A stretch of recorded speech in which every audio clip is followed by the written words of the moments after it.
Non-fungible tokens took the world by storm and caught everyone off guard. From pictures of apes to invisible JPEGs, billions of dollars have been spent on these tokens. But why in the world would anybody buy an NFT? Thousands of new NFT projects get started every single day, and almost all of them are profile picture projects. The primary appeal is identity. The number one thing that NFT offers is ownership. Many of these projects are one-to-one, which means they are unique and cannot be copied.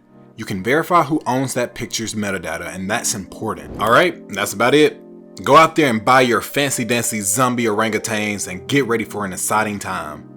In all seriousness, a lot of people believe NFTs stop there, but there is so much more to the story. There's much more. Between GameFi, SocialFi, and DeFi, there is a lot to NFT. NFTs also come with the added benefit of membership. You've seen it on my channel and heard it everywhere. Decentralized Autonomous Organization, or DAO.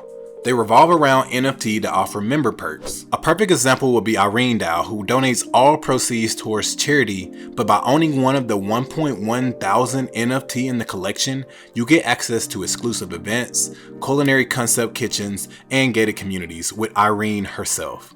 Irene DAO is one of the originals and led to these type of community projects popping up everywhere as it redefines what it means to be a supporter. Let's talk about how NFT empowers the creator. Traditional compensation models do not work in favor of the creator. A perfect illustration of this can be seen in the music industry with streaming platforms like Spotify. Spotify will often buy a license for a one-time fee that states they will pay a certain amount per stream. Usually this is less than a fraction of a penny per stream.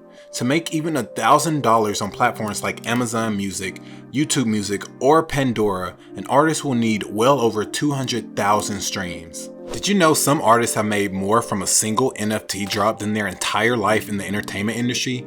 Not only do NFT disrupt how artists are rewarded financially, but they bring about new ways to engage with their audience, which in turn paves the path for the consumer to interact with the artist as well. This creates a positive feedback loop where the consumer socializes a project, empowers the creator to generate more revenue and activity which benefit and engage the consumer, and brings in more consumers. This type of loop can be seen across more than just the music industry. You see it a lot in play and earn games nowadays. The downfall to all of this?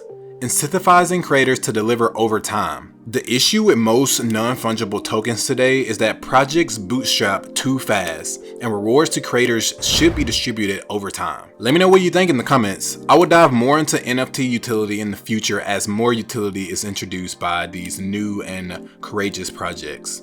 Make sure to subscribe for more videos like this. You won't regret it. I'll see you next time, and much love.